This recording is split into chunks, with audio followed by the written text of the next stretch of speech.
नाभ्या आसीदन्तरिक्षघोषेष्णोद्यौः समवर्धत पद्भ्याम्भोगर्दिशाः श्रोत्रात्तदा लोकाम् अकल्पयन् चतुष्कोणमण्डलं कृत्वा तदुपरि नैवेद्यपात्रं निधाय गायत्रीमन्त्रेण पात्रान् सम्प्रोक्ष धेनमुद्राम् अमृतीकृत्य रतन्त्वा सत्येन परिखिञ्चामि नैवेद्यं निवेदयामि।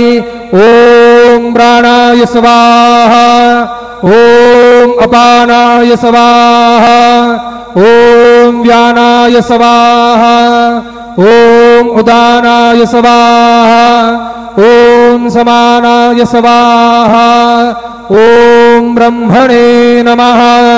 नैवेद्यमध्ये पानीयं समर्पयामि पुनर्नैवेद्यम्। ॐ प्राणाय स्वाहा ॐ अपानाय स्वाहा ॐ व्यानाय स्वाहा ॐ उदानाय स्वाहा ॐ समानाय स्वाहा ॐ ब्रह्मणे नमः। नैवेद्यं समर्पयामि हस्तप्रक्षालनं समर्पयामि मुखप्रक्षालनं समर्पयामि। सद्गुरु साईनाथ देवताभ्यो नमः। प्रार्थनापूर्वक नमस्कारं करोमि। श्री सच्चिदानंद सद्गुरु साईनाथ महाराज की जय।